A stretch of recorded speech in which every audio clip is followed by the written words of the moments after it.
हम शुरू करते हैं आज के सत्संग को। पहला हैंड रेस किया है अजीत कुमार जी ने। आप अनम्यूट करके प्रश्न पूछ सकते हैं। ओम साई राम भाई जी। ओम साई अजय जी। भाई जी, मेरा एक सवाल है। जैसे हम बाबा से कुछ अरदास करते हैं, और उस चीज को, मतलब जो चीज हमने मांगी है, उस चीज को मतलब मिलने में कुछ टाइम हो, तो हम क्या उस चीज को बार बार बार बार बार बार बोल सकते हैं क्या? उसी चीज के लिए अरदास कर सकते हैं क्या? मेरे अंदर बैठे साईं का आपके अंदर बैठे साईं को अभिवादन, अभिनंदन, आलिंगन और नमन। आ, वैसे तो हमें शायद एक बार भी अरदास नहीं करनी चाहिए, क्योंकि हमें कब क्या कैसे चाहिए उनको पता होता है, ये अगर हमारा विश्वास है। फिर भी यदि हमारे मन का है तो हम उनसे जरूर उस इच्छा को शब्दों में पिरो करके हम साईं के समक्ष समक्ष रख सकते हैं। और हम अपने दिल की तसल्ली के लिए बार बार भी कर सकते हैं, उसमें कोई बुराई नहीं है। साईं को हम समझते हैं कि हम याद दिला रहे हैं, पर साईं भूलते नहीं हैं। फिर भी अगर हम अपने दिल की तसल्ली के लिए चाहे तो याद दिला सकते हैं, बट ये मान के चलिए कि जब जो होना है तभी वो होना है। और जब साईं ने ठान रखा है और साईं का अपना एक विशेष टाइमिंग है, यदि वो उस टाइमिंग पर होना है तो तभी आपके लिए वो चीज होनी है। तो ये बस आप श्रद्धा और सबूरी, शायद हम इसी को कहते हैं कि हम अपने जो हम चाह रहे हैं कि हो जाए, और हमारी ये श्रद्धा है कि साईं कर देंगे, और सब्र भी रख के बैठे हैं कि उनके समय पे करेंगे और वो हमें स्वीकार्य होगा। तो कोई बुराई नहीं है उसके अंदर। भाई जी, श्रद्धा और सब्र, ये दोनों ही चीजें मेरे अंदर हैं। बट जैसे मैंने आपकी कुछ रील्स देखी थी पीछे, तो जैसे आपने बोला कि क्या बोलते हैं, जब हमें कुछ चाहिए होता है तब हम साईं बाबा के पास जाते हैं, तब हम उनसे मांगते हैं। तो उस तरह से मेरा कहना का मतलब ये है कि उस चीज, किसी पर्टिकुलर चीज के लिए हम बार बार बोले, तो क्या ये सही हाँ होगा? हाँ, कोई नहीं, साईं बाबा को बुरा नहीं लगने वाला, आप चिंता मत करिए। ठीक है भाई जी। आपके दिल को अगर बार बार मांग करके तसल्ली हो रही है तो आप अपनी तसल्ली करिए, उसमें कोई साईं बाबा को बुरा नहीं लगने वाला है। ठीक है भाई जी। ठीक है। हाँ, हाँ, भाई जी। चलिए। ओम साई, ओम साई जी। थैंक यू भाई जी। अंजलि जग्गी जी ने हैंड रेस किया है, वो अनम्यूट करके अपना प्रश्न पूछ सकते हैं। ओम साईं भाई जी। ओम ओम साई अंजलि जी। ओम साईं सभी को, सभी साईं भक्तों को। सो भाई जी, मेरा क्वेश्चन जो है वो है, समाधि मंदिर का लेआउट और प्लान कैसा है, कैसे बना हुआ है? और ये उस टाइम पे बाबा के सामने ही मतलब कंस्ट्रक्शन हो गया था स्टार्ट। तो मुझको ये काफ़ी टाइम से क्वेश्चन था, बट पता नहीं क्यों वो इग्नोर होता जाता था। लेकिन अभी I am getting this question कि एक चैप्टर में ये भी बोला गया है कि 39, आई थिंक 39 चैप्टर में है कि बाबा के सामने ही मंजिल तहखाना और कुएं का काम बनकर तैयार हो गया था। तो और मेरी अंडरस्टैंडिंग ये है कि we have a basement also, जहाँ हम दर्शन करते हैं वो हमारा kind of a first floor है, और ऊपर भी एक वन फ्लोर है, क्योंकि जब हम दर्शन करके बाहर आते हैं तो वो हम गुरु स्थान के पास पहुंचते हैं, वो लेवल नीचे है और वो ऊपर है। तो मुझे ये जानना था कि उसका क्या लेआउट है। और जब हम इस साइड में दर्शन करके बाहर निकलते हैं, जो द्वारका माई वाली जो मेन गली है, वो लेवल, और जहाँ हम जैसे वो जो सीनियर सिटीजनशिप की एंट्री होती है उस गेट से, उनका लेवल भी सेम नहीं है।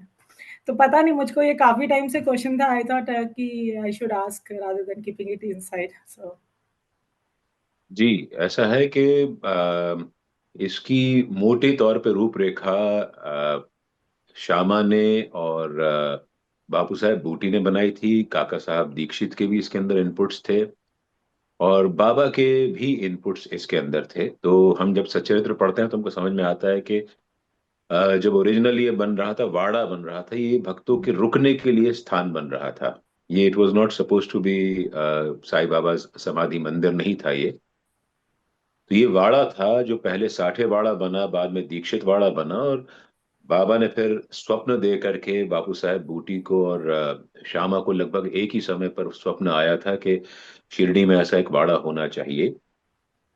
तो बड़ा क्रिप्टिक भाषा में स्वप्न था, जिसमें बाबा ने कहा था कि ऐसा वाड़ा बनाओ जहां पर मैं रहूंगा, और अपने भक्तों के साथ हम मजे करेंगे और इस तरह की बातें थी। तो बाबा का ये आदेश हुआ और फिर बापू साहब बूटी ने वो जमीन खरीदी जहां पर आज उनका वाड़ा है।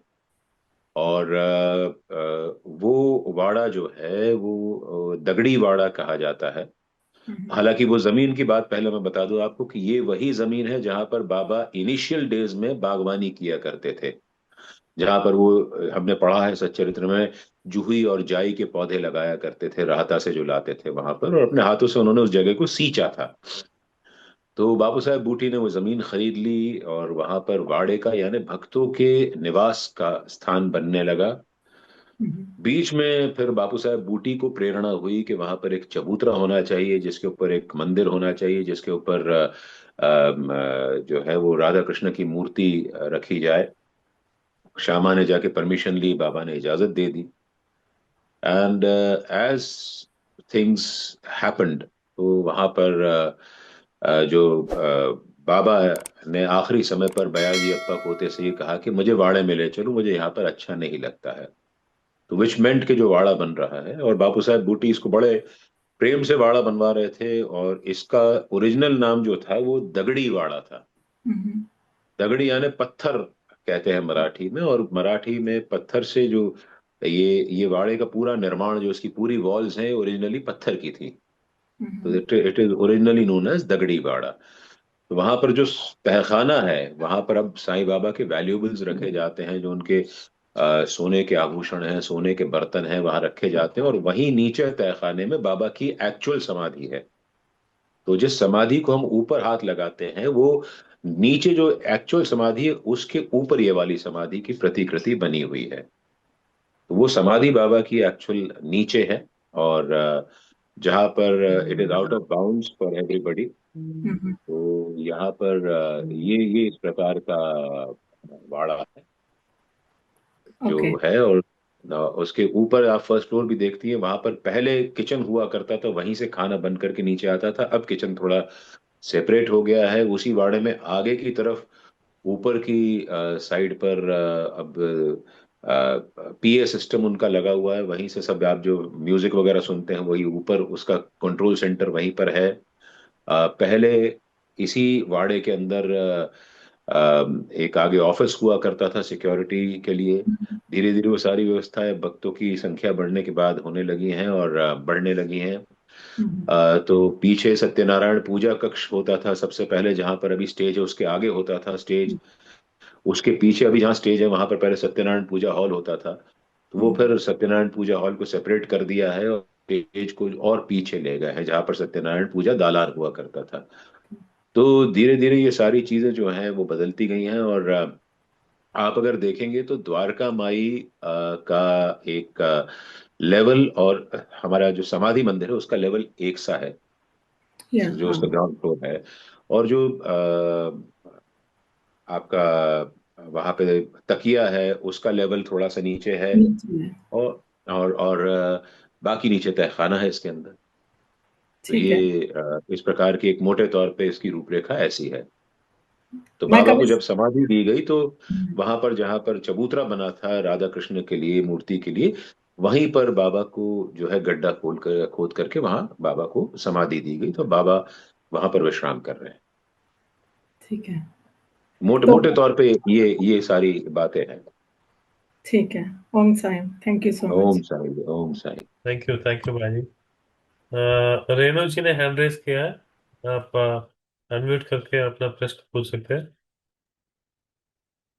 ओम साई राम भाई जी। ओम ओम साई साई राम जी। करती हूँ। मेरे अंदर बैठे साईं का आपके अंदर बैठे साईं को अभिवादन, अभिनंदन, आलिंगन, नमन।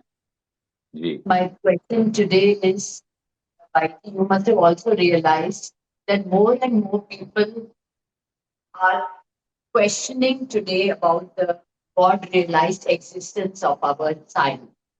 So in that case, what is your take on that?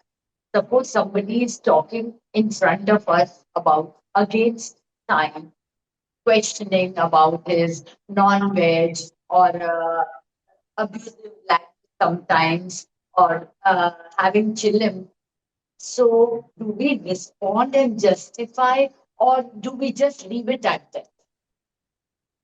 See, it depends upon the depth of knowledge that we have about Sai Baba, his daily routine, his nuances, his habits. If we are well versed about what Baba did, why he did, and how he did it, अगर हम इन चीजों के बारे में बहुत convinced हैं स्वयं, और हम उनका बाबा की इन सारी लीलाओं का हम अगर एक आध्यात्मिक पक्ष जानते हैं, तो हम कोशिश करें कि हम उन लोगों को एक मुनासिब सा जवाब दे सके। बट अगर हम स्वयं इनको केवल हम भौतिक रूप से जानते हैं और इनका आध्यात्मिक पक्ष नहीं जानते बाबा की इन लीलाओं का, तो माइट एज वेल हम बाबा की बात जो बाबा ने सच्चरित्र में कहा है कि जब तुम्हारे विरुद्ध कोई कुछ भी बोले तो तुम अपना आपा मत खोना और जस्ट कीप क्वाइट। तो हम हमारा विश्वास हमारे साथ है, और उनको उनको जो आलोचना करनी है बाबा की करते रहें, और हमारे मन में अगर बाबा के प्रति श्रद्धा है और उनकी आलोचना से हमारी सेहत पे कोई फर्क नहीं पड़ रहा है, तो might as well keep quiet and keep let them blabber around, and we walk our path. That should be it. But when we see that so-called Sai Bhakts, Sai devotees are also shifting up, many of them, we have seen ourselves, that many of Sai devotees, because of all this, who are not deeply involved in Sai, are shifting away. हाँ, जो So what is fence our watchers हैं, जो contribution? What is our contribution there? नहीं, fence seaters है, मैंने आपसे कहा ना, या तो हम उनकी लीलाओं का आध्यात्मिक पक्ष बताएं, बाबा की लीलाओं का, कि how through all these nuances he contributed to our philosophical growth, spiritual growth. How did he contribute to it? तो अगर हम उस बारे में स्वयं जानते हैं तो बिल्कुल हमको कन्विंस करने की कोशिश करनी चाहिए उनको। और बाकी फिर हम बाबा की वही लीला याद करें कि उन्होंने दामू अन्ना कासार को जो आम का पेड़ दिखाया था कि इसके अंदर इतने सारे बौर लगे हैं, तो ये सारे भक्त भी जो है वो बौर के जैसे ही होते हैं। कुछ अ, अपने भार ही नहीं ले पाते हैं और गिर पड़ते हैं, कुछ भक्त जो हैं वो समय की आंधियों के साथ झड़ जाते हैं, बहुत थोड़े से बौर बच जाते हैं जो कि आम बन जाते हैं। तो हम वो भक्त जो बाबा की राह पर टिके रहते हैं उन बौरों की तरह है जो कि आज नहीं तो कल आम बन ही जाएंगे, और जब हम आम बन जाएंगे तो हम खास बन जाएंगे। तो और ये भी आप अल्टीमेटली मान के चलिए कि जो बाबा की राह से हट गए हैं वो शायद बाबा की ही मर्जी थी कि वो थोड़ा सा जो है वो, if the audience doesn't mind me using this word, कि कचरा थोड़ा सा साफ हो रहा है बाबा की राह से, तो बेटर है कि ऐसे भक्त जो सिर्फ और सिर्फ मतलबी और मतलब के कारण बाबा से जुड़े थे वो अलग अगर हो भी जाते हैं, तो बहुत सारे नए भक्त भी जुड़ रहे हैं। ऐसा नहीं है कि बाबा के राह पर नए भक्त नहीं आ रहे हैं, बहुत सारे आ रहे हैं। So let's not worry about Baba's Leela. If we can defend him, we should defend him. But then if we are not prepared and well prepared to defend him, हम चुप रहे, क्योंकि बाद में क्रॉस क्वेश्चनिंग होगी और cross questioning में we'll be mum, and that would be a very embarrassing moment for us. Yeah, but it does hurt. Like that. Let it happen. Let it happen. Let it happen. This is an unsettling phase. Finally, many things would settle down. So let's not. जब बाबा ने कहा है कि तुम्हारे इर्द गिर्द सब कुछ उथल पुथल हो रहा हो तो तुम शांत बैठे रहो, I'll take care of you. So जब वो when he can take care of us, he is taking care of himself as well. है ना? जी, ओम साईं, ओम साईं। थैंक यू भाई जी। प्रीति दीपक जी ने हैंड रेस किया है, आप अनम्यूट करके प्रश्न पूछ सकते हैं। जी, Om Sai, am I audible? Om Sai, जी जी। Yes. Yeah, just would like to take a moment to thank every single soul who is responsible for giving us this 40 minutes a week. जहाँ हम आते हैं and we are like getting enriched, learning more about Baba and getting to understand life in a different, in a better way. Thank you so much. This one thing. I've always been fascinated by Baba ka Satka, and it's like this is one thing that made its first appearance alongside Baba in the scene where we see Chand Patel coming and where he finds Baba with who's in the act of attempting to start light the chilam. So from there till even now, we see the Satka going into the palki along with Baba's photo, and it's been like a constant companion of Baba. And what I've learned or understood is that it stands for a strong companionship. It stands for an obedient companion. It stands for that strength. Baba did a lot of it did Baba's bidding throughout. So, but then Baba's acts are not restricted to one field alone. What does the Satka signify, along with a lot of other things? Saints जो उनका paraphernalia जो वो carry करते थे अपने साथ, उनमें बहुत बेसिक सी चीजें होती थी, and satka happen to be one of those items that they essentially carried. सटका जो है वो एक सीजन्ड बैम्बू का टुकड़ा रहता है विच इज वेरी फर्म। तो फिजिकल अगर एट्रीब्यूट्स की बात करें तो चूंकि जो संत लोग थे, they used to roam around, they were basically nomads, they had no permanent home of their own, rather they had, but they did not want to stay at that one place. They roamed about spreading the message of God, spiritualism, और उसमें आज के जमाने की तरह इतना population नहीं थी, इतना हैबिटेशन नहीं था, और उनको जंगलों के लंबे लंबे रास्ते काटने पड़ते थे। तो वो सटका उनके रक्षा के काम में आता था कि कोई चोर लुटेरे कभी उन पे हमला कर दे तो उस सटके से उनकी पिटाई हो जाती थी, कभी कोई जंगली जानवर हमला कर दे तो वो सटके से अपना बचाव कर लेते थे। तो ये जो है वो सारे संतों के पास आपको कमोबेश सटका मिल जाएगा। और बाबा ने तो द्वारका माई में भी बहुत सारे भक्तों की पिटाई सटके से करी है। संभव हमको वहां के सच्चरित्र में इसका वर्णन नहीं मिलता है, बट बहुत सारे भक्तों को बाबा ने अपने सटके से मार करके ठीक भी किया है। तो Baba we all know was very mercurial in his temperament. उनका कभी बहुत ज्यादा गुस्सा हो जाते थे। समहाउ उनका गुस्सा जो था वो आदमी पे नहीं था, उसकी बुराइयों पे था। तो बुराइयों को जो है वो मारते थे। और जिसने, हमने अगर शास्त्र अपने पढ़े हैं तो we would appreciate reading in it कि जिसने भी संतों के हाथ की मार खाई है उनका जीवन सुधर गया है। तो वो बेसिकली मार नहीं थी, वो प्रसाद होता था कि हमारे just to set us right. अब उसको बाद में फिर जो हमारे यहाँ एजुकेशन सिस्टम आया उसके अंदर उसको कॉर्पोरल पनिशमेंट कह दिया गया। हमारे हम लोगों ने तो हम पढ़े हैं तब तक हमने भी हमारे मास्टरों की संटियां खाई हैं। we were caned. So this actually was a very useful weapon. जो गुरु अपने शिष्य को मारता है उसके अंदर उस गुरु की मंशा शिष्य को मारने की नहीं होती है, नहीं होती, उसको सुधारने की होती है जी।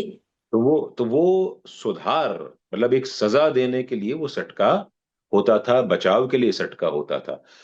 बाबा की हम बात करें तो it was something as firm as his faith। वो सटका जो है हमेशा कैरी करते थे। अगर हम उसका फिलोसॉफिकल या स्पिरिचुअल सिग्निफिकेंस देखें, जो आपने चांद पाटिल वाली बात करी कि बाबा ने सटका मारा जमीन में और उससे पानी निकल आया, तो दैट सिग्निफाइड हिज श्रद्धा। बाबा श्रद्धा, उनको पता था कि मैं अपने सटके से पानी निकाल सकता हूं, या मेरा सटका इतना फर्म है कि वो जमीन की छाती में से पानी निकाल सकता है। तो हमारी श्रद्धा भी ऐसी होनी चाहिए कि जहां पर मोस्ट अनलाइकली हमको लगे कि हमारा कोई काम होने वाला है, या जहां पे हमको बाबा से कोई एक अच्छा चीज मिलने वाली है, वहां पे मोस्ट अनलाइकली लगे तो भी हम श्रद्धा को वैसे ही रखें, और श्रद्धा का प्रहार ही उस अनलाइकली जगह पर जाकर के हमको हमारे मन का फल देता है। तो वो जो जिसको हम चमत्कार कहते हैं, वो चमत्कार बाबा नहीं करते, वो हमारी श्रद्धा बाबा को चमत्कार करने पर मजबूर करती है। So that Shraddha in Sai has to be that firm as a satka, कि हमने उसको जहां पे यूज करेंगे वहां से हमको पानी मिलेगा या हमको अपना मन वांछित फल मिल जाएगा। So that is philosophical significant of satka. तो इसीलिए बाबा के पादुकाएं और सटका भी आज उनकी पालकी में रख करके ले जाया जाता है। तो एक ये मैंने दोनों एस्पेक्ट्स पे बात कर ली, एक फिजिकल एस्पेक्ट, एक स्पिरिचुअल एस्पेक्ट। तो मोटे तौर पे एक हम इससे उस सटके का सिग्निफिकेंस समझ सकते हैं। Thank you so much, Bhaiji, making it very clear and making it understandable so that we can imbibe all these little things and enrich our everyday acts, such that जी this जी। this is more like a spiritual what do we call spiritual gym for us. You're a trainer for for a week. Thank you for helping us grow spiritually. Thank you so much. Baba is the master trainer. Thank you. Om Sai ji, thank you thank you भाई जी। Very much. आगे बढ़ते हैं। जी सुमन सोनी जी ने hand raise किया है। आप unmute करके अपना प्रश्न पूछ सकते हैं, सुमन सोनी जी। ओम साई राम भाई जी, सादर प्रणाम। ओम साई सुमन जी, प्रणाम प्रणाम। कैसी हैं आप? बस भाई जी, बाबा की कृपा है बहुत, जी, आपका आशीर्वाद है। बाबा का आशीर्वाद जी। भाई जी, मेरा क्वेश्चन ये था कि चैप्टर नंबर 40 में एक बाबा की लीला है, जो देव साहब के यहाँ पर वो जाते हैं भोजन के लिए, उद्यापन के अवसर पर। जी तो उसमें वो बापू साहब जोग को पत्र लिखते हैं, मतलब देव साहब बापू साहब जोग को पहचानते हैं, जी और उसके बाद वो उनको पत्र लिखते हैं, और बाबा जी उन्हें जो बड़ी पुस्तक में लिखा है, बाबा फिर उन्हें बोलते हैं जोग साहब को कि तुम, मैं और एक और अन्य व्यक्ति को अपन साथ में चलेंगे। हाँ जी और फिर वो भोजन वाले दिन वहां पर पहुंचते हैं। जी। लेकिन जब देव साहब जोग साहब को पहचानते थे, जब भी उसमें हाँ जैसे टिप्पणी में लिखा है कि स्वामी शरणानंद जी और जोग साहब और बाबा तीनों जाते हैं, और जी। जोग साहब को देव साहब पहचानते हैं, पर वो ऐसी क्या लीला थी कि वो उस वक्त किसी को भी नहीं पहचान पाए। तो बाबा को भी जानते थे देव साहब, लेकिन बाबा को भी नहीं पहचान पाए। नहीं, बाबा तो जैसे सन्यासी का वेश धर के आए थे, हाँ तो तो इन बाबू दोनों साहब के जो जो वो, जोग साहब और और वो इनका भी दोनों भी वेश आपने मतलब हाँ तो आपने पढ़ा है ना कि वो भी, वो जो जो थे वो शिष्य बन करके आए थे उनके। हाँ हाँ, तो वो जो तो शिष्य उनका भी बन रूप करके उन्होंने आए, बदल दिया था, उनका रूप भी हाँ उन्होंने बदल लिया था जी क्या? उनका भी रूप जो था वो क्या है, न जोग गए वहां पर, न वहां पर स्वामी हाँ शरणानंद गए, न वहां साईं बाबा गए। लेकिन हाँ इन तीनों को, मतलब बाबा ने अपना एक हम ये कहें जैसे उन्होंने वो मैना ताई के लिए बाबा ने बापू गिर बुआ के साथ ऊदी भेज दी थी, और वहां पर वो गाड़ीवान का स्वरूप लेकर के बाबा आ गए थे। हाँ, तो जी जी जी। तो ऐसे ही ये जो इच्छाधारी पुरुष होते हैं, जो बुद्ध पुरुष होते हैं, ये अपना रूप इस प्रकार से बदल लेते हैं कि हम पहचान नहीं पाते हैं उनको। तो वो जो थे बापू साहब जोग भी उस समय शिरडी में ही थे, स्वामी शरणानंद भी जहां अहमदाबाद में होंगे या शिरडी में होंगे, और बाबा भी शिरडी में थे। वो तीनों गए नहीं थे वहां पर, लेकिन वो तीनों सन्यासी उन अपना रूप बना करके उन्होंने, बाबा ने वहां भेज दिया था देव साहब की जो बाबा ने वादा किया था उसको पूरा करने के लिए। अब देव साहब जी उसमें जी चक्कर खा गए, नहीं पहचान पाए। ठीक है, ये हमको सीखने के लिए लीला होती है कि भगवान कहीं भी किसी भी रूप में आ सकता है। जी। तो ये हमको संदेश लेना चाहिए कि हमको, कि भगवान किसी भी रूप में आ सकता है और सभी के अंदर भगवान होता है। हाँ वो जी अंशी है और हम अंश हैं। तो वो अंश के रूप में हम किसी के अंदर भी भगवान का स्वरूप का दर्शन करें, और उनको उसी तरह से मान सम्मान दें जिस तरह से हम भगवान को देते हैं। वही टिप्पणी में था, इसलिए मैं कंफ्यूज हो गई कि उसमें टिप्पणी में नाम दिए गए हैं, बापू साहब जोग और स्वामी हाँ शरणानंद जी, वो तो मैं बस लीला वो थी उन बाबा दोनों की। में कंफ्यूज हुई भाई जी। हाँ वो लीला थी उनकी, बाबा जी। की लीला थी। ओम साई राम भाई जी, धन्यवाद। ओम साईं जी, ओम साईं जी, थैंक यू। धन्यवाद। थैंक यू भाई जी। चैट में प्रश्न है, एक मिनट। चैट में पहला प्रश्न है रोमा जी का। Om Sai Ram everyone. How do we know that we have surrendered to Baba? What are the symptoms that can tell us that we have indeed surrendered? Is that all? Yeah. Okay, symptoms are very simple. Number one, हम बाबा के सामने कोई शर्त नहीं रखते हैं कि मुझे ऐसा ही कोई आउटकम चाहिए, तो वैसा ही आउटकम आपको देना होगा। तो ये ऐसी कोई शर्त नहीं होती है। तो जो सरेंडर की सबसे पहली जो एक शर्त होती है, जो उसका इसेंशियल होता है, वो ये होता है कि और surrender has to be unconditional surrender. तो बाबा से हमें उम्मीद तो रहेगी कि बाबा हमको हमारी मर्जी का दें, बट जब हम सरेंडर की मुद्रा में आ जाते हैं तो हम बाबा से कहते हैं जो तुझे मेरे लिए अच्छा लगे वही तू कर। सबसे पहला ये। नंबर टू, जो बाबा देते हैं उसमें हमको डिसएंचेंटमेंट नहीं होता, डिसग्रंटल्ड फील नहीं करते और डिसअपॉइंटेड फील नहीं करते।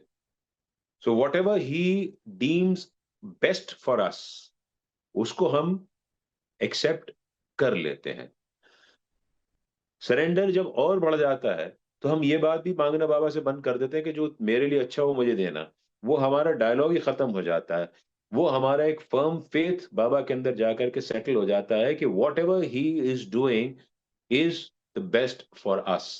Then that seeking stops, and धीरे धीरे धीरे धीरे सरेंडर में हम एक एक कृत्य में, एक एक क्रिया में, एक एक व्यक्ति में बाबा के दर्शन, बाबा की उपस्थिति का एहसास करने लगते हैं, even in the person who is hurting us, with the faith कि हमको हमारे कर्म उस व्यक्ति के माध्यम से कट रहे हैं।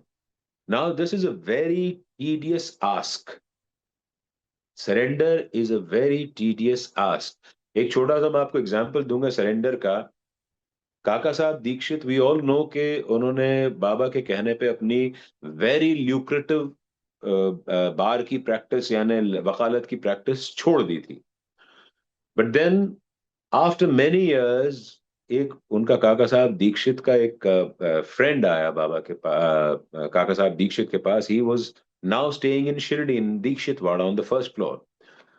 तो he was a prince from Rajasthan, और उसका बहुत बड़ा एक जायदाद का केस था, which he very fervently pleaded काका साहब दीक्षित कि आप मेरा ये केस लड़िए एंड आई वांट जस्टिस।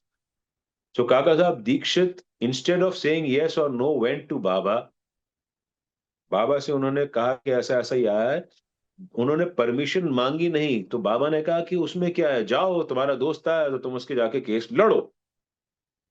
यहां पे बात खत्म नहीं होती। काका साहब दीक्षित गए, उन्होंने केस लड़ा, और बाबा की कृपा से काका साहब दीक्षित ने वो केस जीता।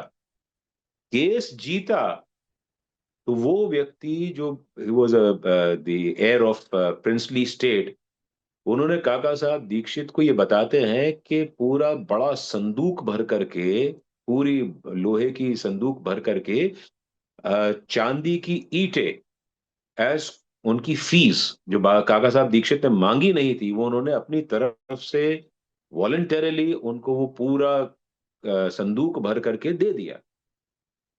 काका साहब Dikshit, the kind of devotee he was, he came to Baba with the entire संदूक और बाबा के सामने रख दिया कि बाबा ये तुम्हारा है, मेरा नहीं है। बाबा ने कहा कि तू सोच के बोल कि ये तेरा नहीं है, ये मेरा ही है। काका साहब दीक्षित ने कहा कि यस बाबा, ये आप ही का है, मेरा इसमें कुछ भी नहीं है। वहां पे बाबा ने जो किया, और उसके उसके विटनेस हैं जस्टिस अवस्थी जो वहां पर बैठे हुए थे।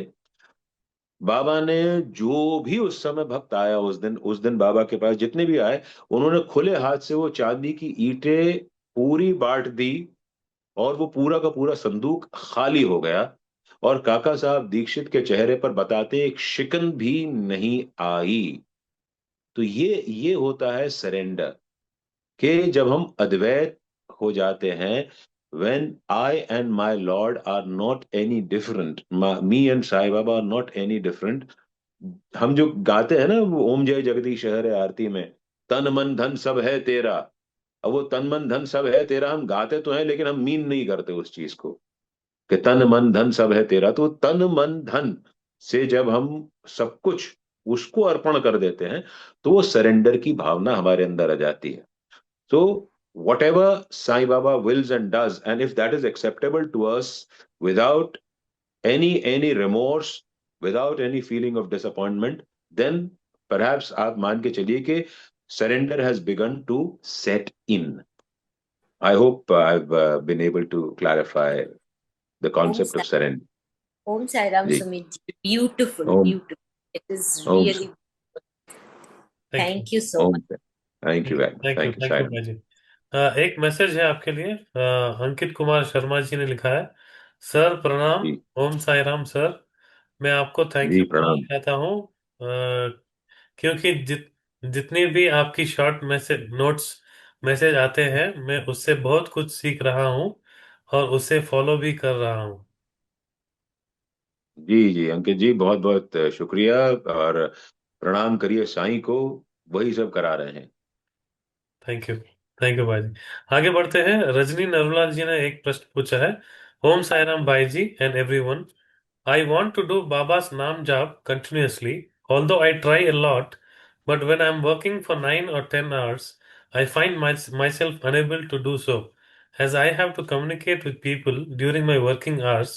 So, how can I practice doing his Naam Jap without even missing a single beat of my heart? Please guide. सच्चरित्र में बड़ा क्लियर दिया हुआ है, नाम जाप के लिए जो है वो बाबा महालसापति से जब सोते थे तो कहते थे ना कि तू मेरे छाती पर हाथ रखे रहे महालसा, मेरे दिल की धड़कनों के साथ भगवत नाम स्मरण बंद ना हो जाए। सो वो इसलिए नहीं था कि बाबा के दिल में भगवत नाम स्मरण या अल्लाह का नाम स्मरण बंद हो जाए। वो महालसापति को अवेयर करने के लिए था, जिसका स्पिरिचुअल डेवलपमेंट बाबा ने अपने ऊपर एज अ जिम्मेदारी लिया हुआ था। तो सिमिलरली, हम अगर सबकॉन्शियसली हम ये बिलीव करते हैं कि साईं बाबा हमारे इर्द गिर्द हैं, वो हमको हर पल देख रहे हैं, हम जो कुछ भी कर रहे हैं अच्छा या बुरा, वो उनसे छिपा नहीं है, तो ये भी एक प्रकार से नाम जाप हो गया। साईं का नाम तो साईं था कि नहीं किसी को पता ही नहीं है, ये तो मालसापति उस समय उन्होंने उनके मुंह से निकला और वो साईं का नाम साईं पड़ गया, तो हमको पता ही नहीं है। तो आप जाप के लिए नाम की को सहारा ढूंढ रहे हैं। आप तो साईं को आप ये केवल फील करिए कि हर वक्त हर क्षण साईं, आप जो है वो साईं की नजरों में हैं, तो बस वो उनका नाम जाप के बराबर हो गया। वो आप 8-9 घंटे काम कर रही हैं, तो वो भी साईं देख रहे हैं, और आप उन 8-9 घंटों में उस काम को ईमानदारी से कर रही हैं, लाइक अ पूजा, तो वो भी साईं के लिए, वो उनके लिए नाम जाप के बराबर हो गया। उसमें हमको फिजिकली इन चक्करों में नहीं पड़ना है कि हम जाप करते रहें और मुंह से बोलें, और साईं का नाम साईं था कि नहीं तो हमको नहीं पता, वो साईं ही बताएंगे। अब वो साईं किसको बताएंगे? उन्होंने बताना चाहता होता तो उस समय बता देते कि उनका असली नाम क्या था, लेकिन उन्होंने ही प्रेफर्ड जो महालसापति ने नाम दिया, और वो अद्भुत लीला हो गई। आप नाम के जो फिजिकल फॉर्म है उसके चक्कर में मत पड़िए। आप तो बस इस बात को एहसास करते रहिए कि Sai is there around us every time and is taking care of our welfare, and whatever we are doing, nothing nothing ever can be hidden from him. वो नाम जाप अपने आप हो गया मेरे थैंक हिसाब यू से। सो मच भाई जी। इससे बट इससे बेहतर कुछ नहीं बैक हो ऑफ द सकता। माइंड हमेशा यही रहता है कि हाँ बाबा है, बाबा देख रहे हैं, बाबा देख रहे हैं। आई बस ट्राई बस अ लॉट, उन्होंने, मतलब मैं मैं ऐसी जगह पे काम करती हूँ, मैं किसी क्लिनिक में काम करती हूँ, वहाँ पेशेंट्स आते हैं, उनको कुछ ना कुछ ऐसी नीड होती है, वो मैं फोन पे बात कर रही हूँ, उनको नहीं पता मैं कौन हूँ, मुझे नहीं पता वो कौन है, लेकिन आई जी ट्राई जी, माई बेस्ट कि मैं किसी हद तक जाकर उनकी हेल्प कर सकूं।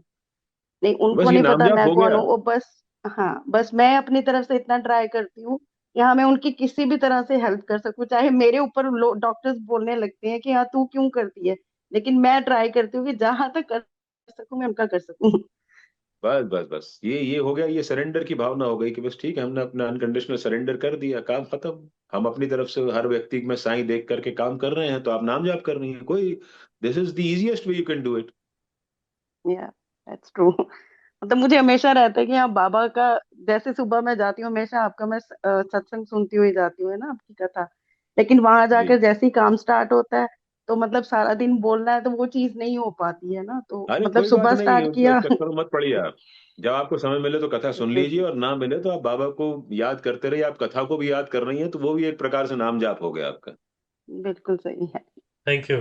Thank you so much. Thank you, जी। थैंक यू भाई जी। ओम साई। जी। निशा जी ने एक प्रश्न पूछा है चैट में, भाई जी, can we pray to Baba for our brothers and sisters for their troubles to vanish, or they themselves need to pray for themselves, as they are not doing it themselves, don't know if they don't want to, or their karmic accounts still needs them to suffer for some more time.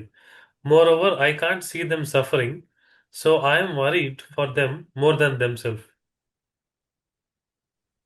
So if you're worried about the fate of your brothers and sisters, and you want to get them free from their karmic bonds, and you want to pray to Baba, I think you are a sant at heart.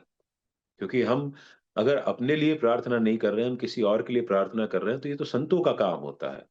तो ये आपके आपके भले आपके भाई बहनों के लिए है, ये आपके इस जन्म में भाई बहन है, ये कोई ऐसे लोग हैं जिनका ऋणानुबंध आपके साथ जुड़ा हुआ है, और उसी ऋणानुबंध के चलते वो आपके जीवन में आए हैं।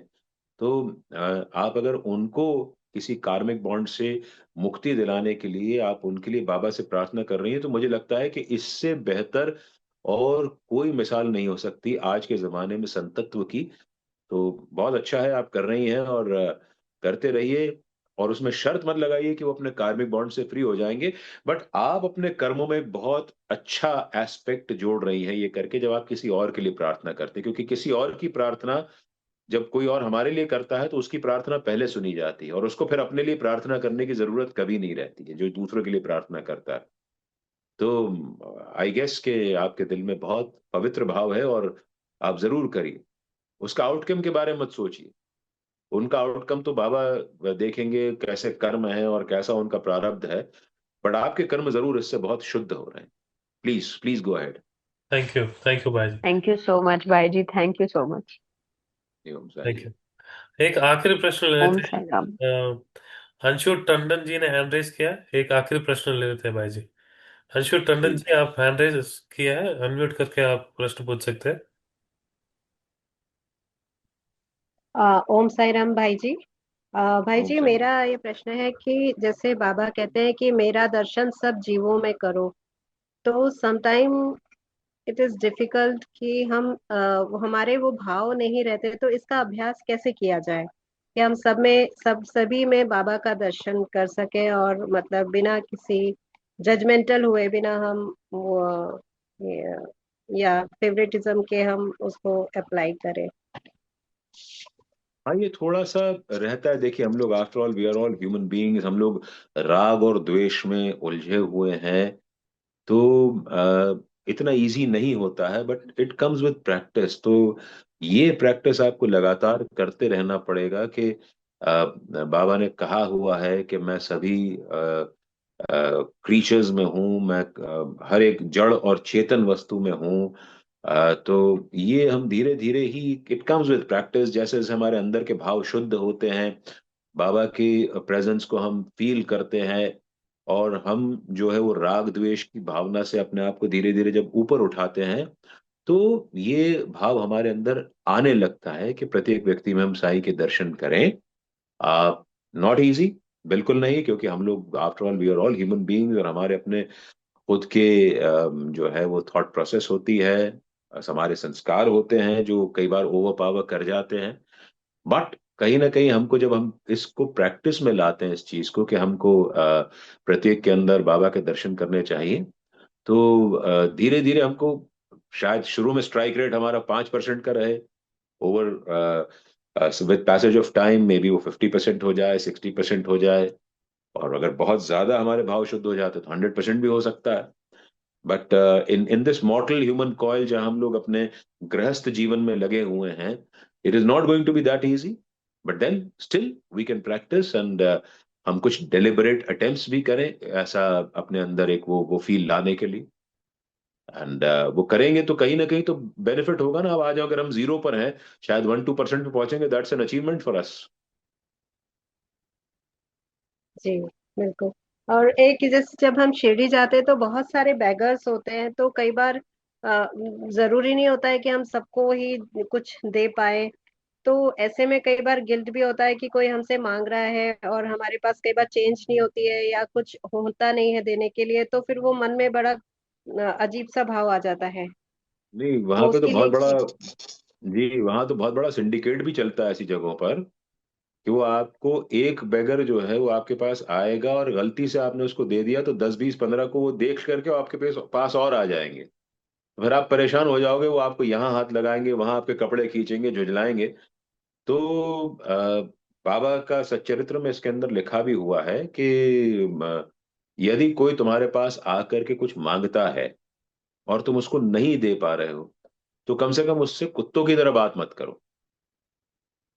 तो हम उनको ना दें, उसमें कोई बुराई नहीं, क्योंकि ये हम इतने पारखी नहीं है कि हम उसमें जेन्युइन और नॉन जेन्युइन में हम डिफरेंशिएट कर पाए। तो बेटर है कि ऐसी कोई भी अप्रिय परिस्थिति में घुसने की जगह, पड़ने की जगह पे हम मौन धारण कर ले, उनकी बातों, जो हमारे कान में चिल्लाते रहें, बोलते रहें, वो हमारे साथ चलते रहें, हम चुप रहें, उनको ना दें। हाथ जोड़ने एक आध बार ठीक है। अब वो नेचुरल्स आइसक्रीम वाला जैसे पार्लर है या कोई वड़ा पाव की दुकान है, आप जाते हैं वहां पर, आपने अपने लिए आइसक्रीम ली तो वहां छोटे छोटे बच्चे आ जाएंगे आपके पास, उनके माता पिता ही भेज देते हैं उनको। आपने एक को खिला दी तो 10 और आ जाएंगे। तो ये बहुत अलग किस्म का एक सिंडिकेट चलता है। इसमें हम ना पड़े, हमको नहीं देना, हम ना दें। हम बहुत बड़े दानवीर हैं, वहीं खड़े हो जाएं और देना शुरू कर दें, बात अलग है कि हम थक, मतलब नेचुरल आइसक्रीम वाला जो है वो आइसक्रीम के कोन भरते भरते थक जाए, हम पैसे देते देते ना थके, वो एक अलग चीज हो गई। उससे बेटर है कि हमें नहीं देना है, हम पहले से ही चुप रहें, हम इनडिफरेंट हो जाएं, उनकी बार बार प्लीडिंग की तरफ नजर ना दें। इसमें कोई बुराई नहीं है। आपका अगर कोई ऋणानुबंध है तो उसका कोई रास्ता दूसरा निकल आएगा उसको पैसे चुकाने का आपका। वो उसका अपमान ना करें, हम कोशिश ये करें कि हम अपमान ना करें। बहुत झुंझलाहट होती है कई बार, हो जाता है हमसे, गुस्से में शब्द निकल जाते हैं, देन हम बाबा से माफी मांग लें कि बाबा ऐसे में हो गया, ठीक है, और वो तुमने करा दिया, हो गया, ठीक है, हमसे हो गया, कोई प्रॉब्लम नहीं। अगर दिल से माफी मांग ली तो बाबा को स्वीकार है। ठीक। Thank you. ठीक है, थैंक यू भाई जी, थैंक यू सो चलिए। Much. Om Sai, Om Sai. Thank you बाजी, हर हफ्ते सत्संग के सेशन में जुड़ने के लिए, और भक्तों के प्रश्न आप बहुत आंसर करने के लिए। Thank you for joining with us every week. बस बाबा बाबा करा लेते हैं, बाबा का भी बहुत बहुत शुक्रिया, मैं भी आप लोगों के साथ बात करके बहुत कुछ सीखता हूँ। Thank you very much. Thank you. Om Sai. Om Sai ji, Om Sai.